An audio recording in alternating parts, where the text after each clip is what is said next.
Or you can continue to blame forest by trying to pass legislation to do more thinning when the vast majority of home losses are occurring, get this, in grassland fires.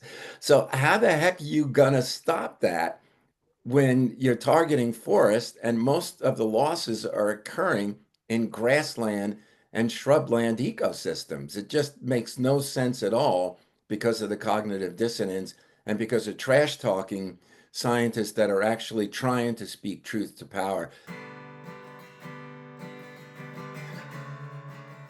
Welcome, Wild Ones. I'm Josh Schlossberg, host of the Green Root Podcast, the official podcast of Eco Integrity Alliance, where we're on a quest to uncover the roots of the ecological crisis. This episode, we have Dominick DellaSala. Dr. Dominick DellaSala is chief scientist at Wild Heritage and former president of the Society for Conservation Biology North America section. He is an internationally renowned author of more than 300 peer-reviewed papers and 9 award-winning books on forests, climate change, endangered species, and speaking truth to power. Welcome to the Green Root Podcast, Dominick. Thanks, Josh. Great to be on the show. And I love the name Ecological Integrity Alliance. That is so apropos. Well, glad that you do. And yeah, we love your work. And we have you on specifically to talk about one of your recent books. I believe it was a reissuing of a book, but so it's called Mixed Severity Fires, Nature's Phoenix. I read every word in it. I think it's one of the best resources out there in regards to wildfire and forests and the science behind it. So maybe just tell us whatever you like about the book. Yeah, you bet. And thanks for pointing that out. It was co-edited by myself and Dr. Chad Hansen. We did the first book in 2015, and there are many scientists that are involved in the 12 chapters. It's a must read, I think, anyhow, particularly given the situation that's happening in, unfortunately, LA. And I sort of know what that's like because I lost half of my town that burned down in the Labor Day fires of 2021 here in Southern Oregon. And we're seeing more of these wildfires that are spilling into the urban, unprepared areas that are the result primarily of the increasing role that climate change is playing in driving these large fires and the logging that is amplifying those fire effects. And we see this being played out across the Western United States, mostly in Canada, in Australia, and in other places. I constantly get contacted by people all over the world saying, hey, we love the book. We really need this science because we're dealing with the same issues in our region, whether it's Europe or Australia or Canada or any place in the United States. The book is really playing out because it has 12 chapters, the latest science, everything was updated, some new chapters were included, over 400 citations and pages. And so it really is kind of a index to help conservation groups and citizens push back on some destructive logging projects and brings the science in the forefront of how to prepare for the increasing risk of wildfires spilling over into urban areas using the latest science and not fire hyperbole. That's right. Yeah. So, what I was surprised in the book is that it doesn't just focus on the US. I mean, that's my main focus. That's many of our main focus, the Western US. That's obviously where a lot of the wildfire ecology focus is going to be. There's some that talks about Eastern US, but then there's stuff that's actually in Europe, I believe Central Europe, Australia. I think there was even, I can't remember where else, but to me, that was really Yeah. interesting. It was Yes. Africa as well. Yeah. That's right. Africa as well. Yeah. So why did you choose to have something that wasn't just the West, even though most of the focus is the West? It's a global problem and requires local solutions. It's, think local, act globally, right?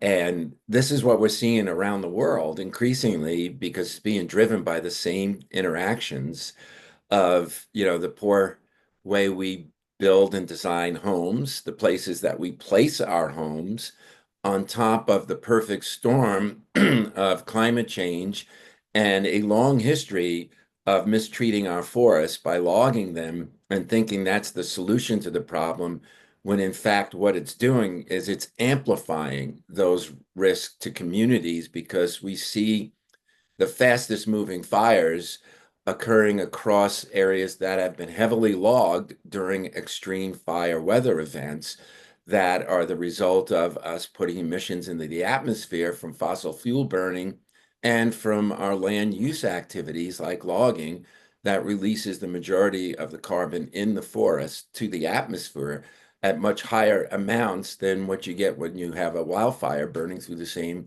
location.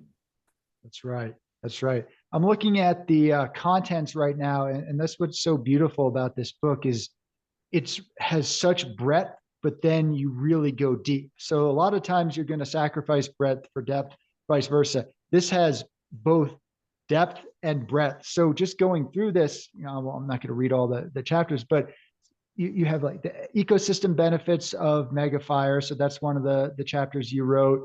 Goes into bird ecology specifically. Then there's ones that just on mammals and mixed and high severity fire. A whole bunch of stuff. You talk about chaparral, or different people that go into chaparral, bark beetles. You pretty much cover, I think, all of the topics. So where did just the idea come about to really have this comprehensive overview? Yeah, it stems back from how I thought about the first edition of the book and brought Chad in to help with editing chapters and writing. But it started with, I was just done with my book on temperate and boreal rainforests of the world back in 2011. And I had been working on forest around the world for decades, doing bio blitzes, going into places, cataloging their enormous biodiversity in the old growth forest, for instance. And so on a day, a lovely spring day, I took a hike up to one of our areas in Southern Oregon with my 8-year-old daughter at the time. And we went through a beautiful old growth forest, came out the other end into a large high severity burn patch where we ate our lunch, sat on a log, and I listened to my daughter say, "Oh my goodness, Dad, look at all the birds, the flowering plants, the butterflies, the bees." That high severity burn patch was more alive than the old growth forest that we went through. It was just a different community type. And I started to think, oh my goodness, I don't know what a forest is. I thought I did when I wrote my other book, but I really have to take a look at these burn patches because she's right. They're chock full of biodiversity. It's a kaleidoscope of living organisms all interacting with the biological legacies that were left there by the severe burn. There's something going on here.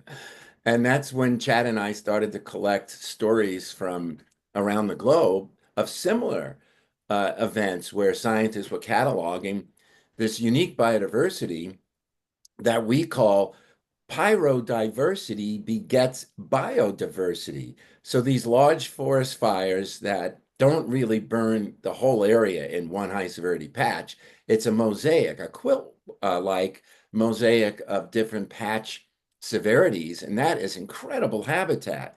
And we really wanted to tell that story that pyrodiversity begets biodiversity. And that led to the first edition. And then, 10 years later or so, the second edition has come out that just builds layers upon layers of interesting stories around the importance of these very neglected high severity burn patches in the mixed severity fire mosaic.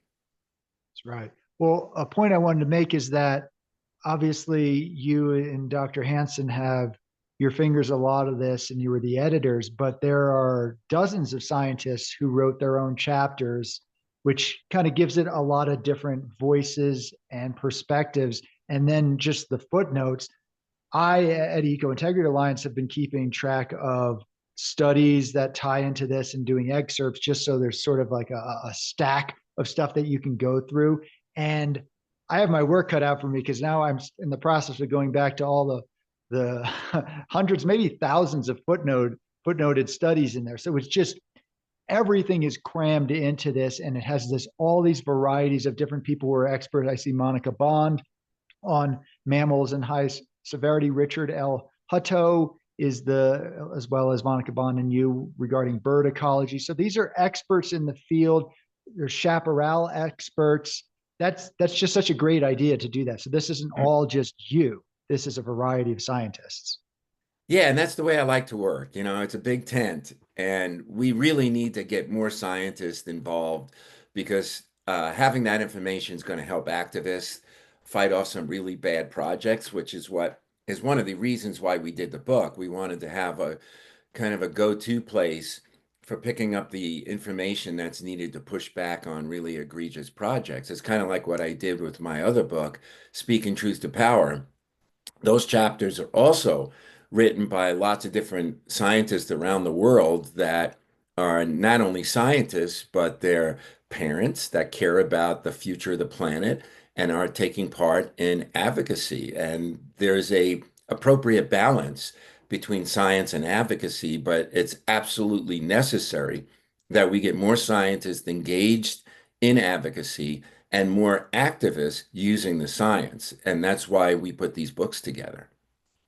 Now, that's an interesting point. So elaborate on that more after my introduction to this. So I as I worked as an environmental journalist for years. First I was an advocate, then kind of an like advocacy journalist, then I did just straight up journalism, and then I stopped doing that because I wanted to go back into advocacy. Now, I have, when I was doing journalism, though, I would reach out to scientists just to get simple quotes. And most of them wouldn't even allow themselves to be quoted on their own study in an article that had no real agenda. So, what's going on there? Can any of that change? Tell us. Yeah, I think that it is changing, fortunately. Let me give you an example.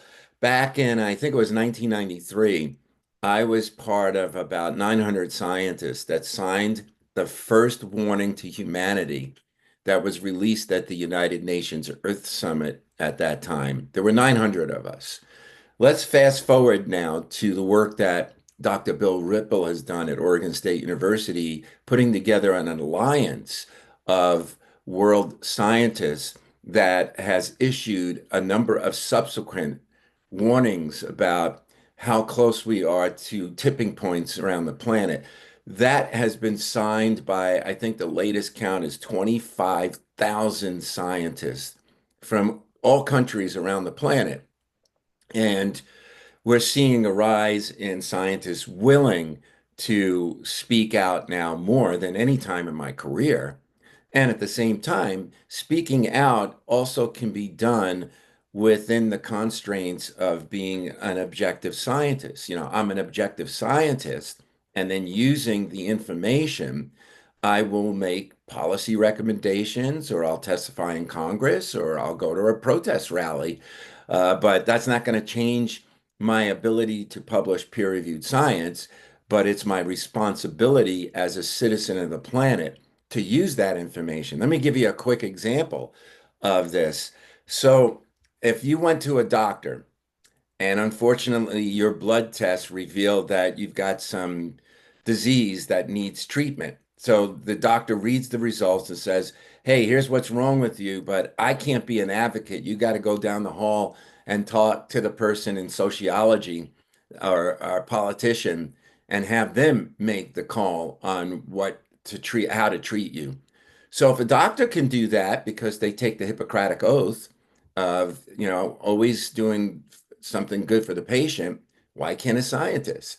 And so that's what we argue is that scientists that are involved in planetary sciences, natural resources, climate change, anything that involves the future of the planet should be taking the Hippocratic planetary oath of do no harm to the planet. And by using science in the best possible way to interpret the harm that we are doing and provide recommendations based on the evidence of what society needs to do to avoid calamity. And we are on a course of fast tracking calamities because of climate change and our enormous ecological footprint around the globe. And so we have responsibilities as parents, as citizens, and as scientists to speak truth to power. Well said. So, without throwing anyone under the bus, what is it besides lack of confidence in their own findings makes scientists unwilling to speak out in this way? Well, everyone's got an individual choice in terms of whether he or she wants to speak out, and I respect all scientists regardless. It's a comfort level, and that's one factor. The other factor is that scientists typically aren't trained this way, and what we do is we formulate a hypothesis, we make observations, we apply statistical analyses to those observations, we reach results, and we have conclusions based on the data. And for some scientists, that's where it ends. It begins at the hypothesis stage and it ends at the interpretation of the evidence in a very restricted manner. That's the way we are taught in graduate school. But I think there are ways that you could still honor that approach to the rigors of science, peer review process, and making sure you're as objective as possible. And of course, everyone has their own personal biases, but being as objective and as true to the scientific methodology is step one. Then it's a matter of comfort in terms of how far you want to interpret your findings within the broader context of being a citizen of the planet and a responsible citizen and parent in many cases. Yeah, great points. Because what's ironic is that so the Forest Service, which has its own science and its own scientists, and I'm not going to say that they are disreputable people, but we have to acknowledge that there is some cognitive dissonance there in agencies that are both claiming to protect a forest and then are also like the number one threats to public forest. There's kind of some weird stuff going on there, but their science, they're putting stuff out. They're speaking very vocally about, well, we need to do this because these are the findings. So would you say, if only to balance that, that would be a reason for independent scientists to speak out? Absolutely. And I think, there are a lot of good agency scientists out there. And scientists sometimes are boxed in by the kind of questions that they're asked and the funding sources. So in the case of like for example, the Forest Service, a lot of the research dollars are going into how can we thin forests to reduce fire intensity. And yet, many of us that are ecologically science based are asking the question, what are the collateral damages of doing massive thinning across large forested areas in terms of the loss of wildlife habitat, the impacts of roads on stream ecology, the emissions of carbon from logging forests to try to even contain fires, which are getting increasingly hard to do because of the climate signal. So we're looking at it from a different lens.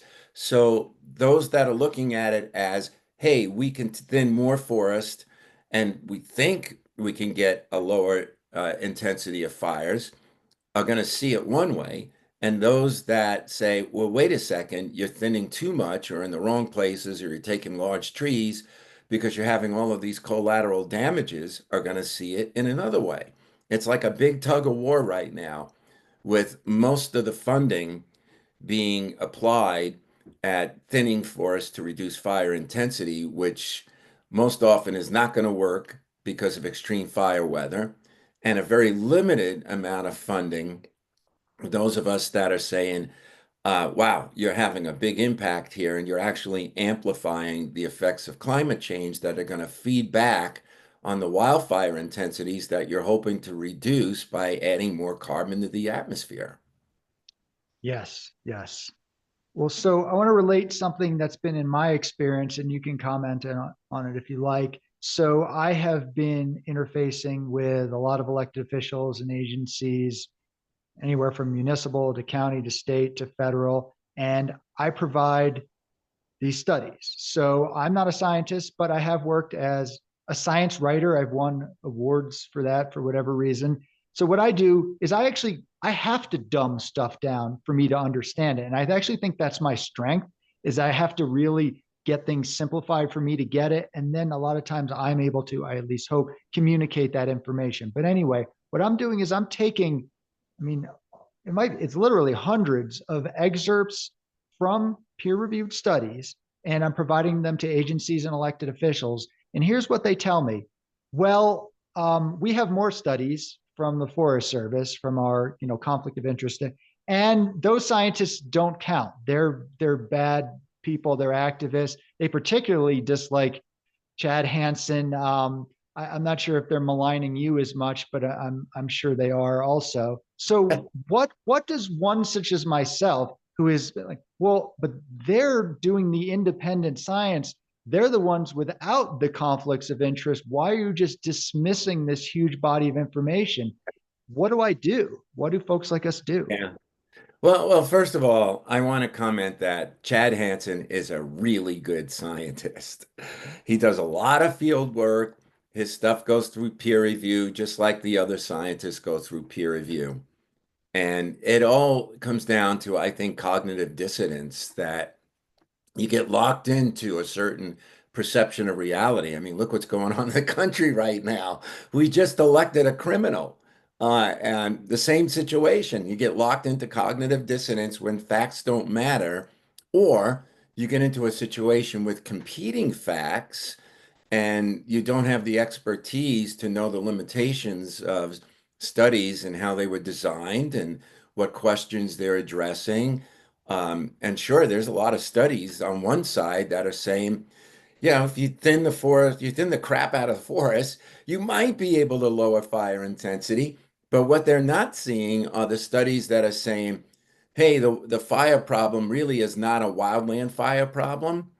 It's a problem of placing homes in the wrong places, of not hardening them, of not doing defensible space, and then logging at too large a scale that is amplifying all of this. So because of cognitive dissonance, they're going to ignore that the latter and they're going to gravitate towards the former because the former presents itself as a quick fix. Hey, all we got to do is thin even more or go into the chaparral and burn even more, which is the worst thing you could possibly do in chaparral.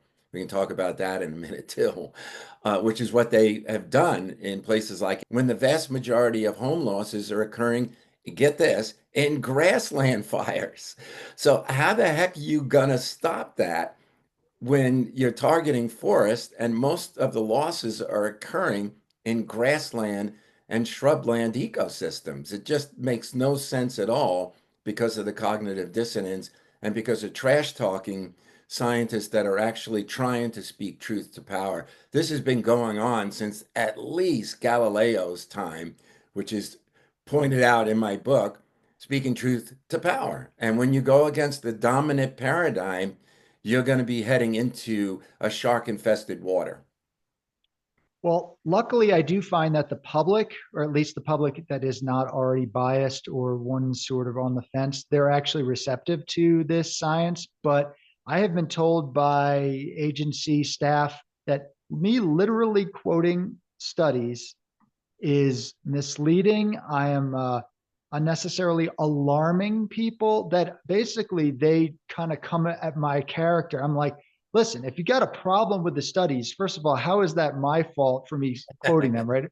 But secondary, then they'll say cherry picking, and they're the kings of the cherry pickers, of course, which I find ironic. And it's like Yeah. I tell them, listen, no one is saying that the Forest Service science shouldn't be entered into the record. What I'm saying is that you are leaving stuff out and you are at this point intentionally leaving stuff out. And my job as an advocate, just like if I had a client who's accused of something, I'm going to provide the evidence that is being left out so I can put that on the record to make this case. I feel like that is what my job is.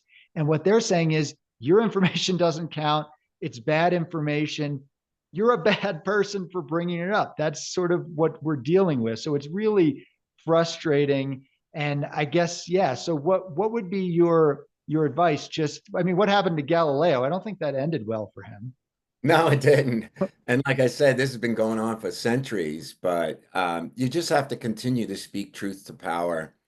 There's the court system, which, we are increasingly, unfortunately, having to use as an environmental community to stop really bad projects because, at least some cases, lawsuits are won because the agency reached an arbitrary and capricious decision-making process. They left out some really important information. But I'm not an attorney by any means. Um, Given for many years now, the agencies are given deference in the courts. So if there's a tie in terms of the science, the tie goes to the agencies. The recent Chevron decision has kind of upended that, and no one needs, really knows how that's going to affect litigious situations. In some ways, it's going to be really bad news for like a lawsuit against EPA's air quality standards from oil companies may wind up tilting towards the oil companies now because the lack of the deference standard in the Chevron decision, but it may tilt a little bit closer to what we want when the agencies cherry pick the science and don't present the best available science, which they're supposed to do under their own rulemaking. They're supposed to use best available science, and in the scientific community, that typically is peer-reviewed science because that's the gold standard. And if they're leaving out important peer-reviewed science, then they're not following their own regulations. Yes, and they are certainly leaving that information out. It's quite astounding how I can just present information to them, and it's kind of just like they can't refute or rebut the points. They just go after the messengers, whether Yeah. it's me or often the scientists. So it's been almost upsetting because I try not to go at things assuming malevolence, right? I assume, all right, they have their ideology. They're obviously going to lean towards that. But at this point, I'm kind of changing my tune. I think at this point, they do know that this information is threatening and is legitimate, and they're getting kind of nasty. So maybe that's a good sign that they're getting defensive. I don't know. Yeah, I think what we have to do is we have to have more scientists that are engaging in asking these questions. And we have to have more funding sources available to those scientists so that they can get out in the field and they can actually take a look at what's going on. So if this is such a great thing to thin forest, then all the studies would show, hey, there's no impact here. It's all working just great. Fires are laying down. There's no homes burning. There's no emissions going into the atmosphere. If that's the way you want to think, or if it's insignificant, it doesn't matter, which is what the agencies normally will argue.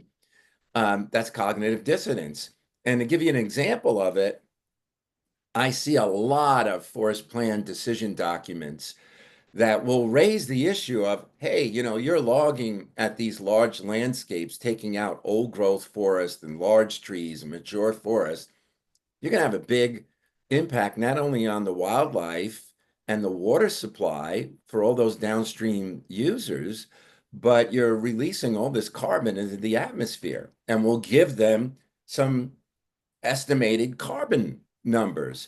And then their response will be, yeah, yeah, we kind of see that, but that represents less than 0.00001% of the entire US global emissions. So it's a drop in the carbon bucket. And if everyone took that attitude, we would have a runaway climate crisis. And guess what? That's what we got, a runaway climate crisis, because no one wants to assume their responsibility for the solution. And you can just kind of kick the can down the road, say, hey, what I'm doing as a national forest supervisor has no significance at the national level, even though it's impacting everything we care about at the local and regional levels. And we're not using the best science to address our big carbon footprint. That's right. That's absolutely right. The piece, and I know you have a time constraint, so I don't want to keep it too much longer, but the irony that they're telling me is, well, we have more studies. So therefore, and it's like, well, you have more funding. Obviously, you have more studies. How is that an argument? But that's literally what they say to me. It's like, well, we got a lot more numbers here. Like how? And Yeah, but here's further irony. Forest Service ignores its own studies, right? So there have been studies showing that they ignore even their own scientists, whatever. But I can give you a specific example in regards to it is a fuel reduction project in I believe it's Wyoming, and I saw a media article, and what this is in Lodgepole Pine, and the Forest Service is saying, well, the typical forests are out of whack, overgrown. These are now evil, haunted, ghost-filled forests, whatever their arguments are, and that's why we have to go in there and log. And then I go to that it was that forest ranger district and their own studies on lodgepole that show it's over 100 to 300 something years is the fire return interval. In other words, yeah, no, this forest, these lodgepoles are not out of any sort of, they're not overgrown, anything like that. That's their own studies that they're yeah, ignoring. And then the other piece that ties into that is media just prints it. And I actually contacted this journalist to say, they're contradicting their own science. What do you think about that? So I'm curious, and you can comment on any of that, but I'm also curious about communicating the science to media because that's been a main project of mine. We have some specific campaigns around media stuff, and my background in media gives me some opportunity. And I will say that we've had some great successes in this and some massive failures to even just get them to consider anything that isn't yeah. just agency. So, what are your thoughts on that? Yeah, there's a lot in there. So let me unpackage it as quickly as I can. Sure. So you gave one example. I could think of many examples, and I'll try to give a couple here. Um, there are two in my region, the Pacific Northwest, where Forest Service researchers found that the areas with the lowest fire severities were the old growth forest and specifically habitat used by the northern spotted owl. That's an agency study. And yet, in the National Old Growth Amendment that the administration just withdrew, they put all the blame on old growth losses to fire. And therefore, all the thinning is focused on old growth forest, even though those forests are functioning as fire refugia, even as their own studies show. In the northeastern United States, there is a scarcity of old forests, places like the Green Mountain Forest in Vermont, where the Old Growth Amendment and independent science both said you've lost most of your old growth forest in that region. And yet, the Forest Service advances logging projects in old growth forests because they think they need more early cereal forests. So it's like, which is it, guys? You can't have it both ways. Your own science is pointing you in a different direction than your management is taking you in. And I think on the latter point about communications, I typically try to get it to team up with journalists in the Society of Environmental journalists. And the SEJ conference, I've spoken at that a number of times. There's another one coming up in a couple of months where panels are put together to bring science to journalists and to hear from journalists about how scientists can be better communicators because it's a two-way street. What do journalists really want to know? How do they sort out the complexity of competing facts in a tug of war situation where most of the funding is on one side that is answering a very narrow set of questions. Very limited independent funding is on the other side, answering a much more comprehensive set of questions, and the two sides are not talking to each other. And so I think the journalists, just like the decision makers, are kind of caught in that tug of war, and the flag is always pulled towards the one side that has most of the funding, has most of the congressional interest, and therefore is getting most of the funding. And I think that is the problem. That's a great overview. So and I know you got to go, so I want to make this short. But if there is a piece of advice to advocates such as myself, who have a decent understanding of the science, who do understand how media works, uh, to communicate to journalists this information, any advice? Yeah, keep at it. Speak truth to power. Get whatever resources you need, compile them, interpret them, synthesize them, and help us with the translation from science to advocacy and policy, and vice versa. Help us figure out the questions that scientists need to increasingly be addressing in those particular regions and identify who the independent scientists are for teaming arrangements and what their needs are for funding arrangements. And I think this is a long-term rally race here of conservation, and we've got to win it because there's not a lot of sand in the hourglass here in terms of planetary tipping points and how close we are to tipping the climate emergency point of no return. That's right.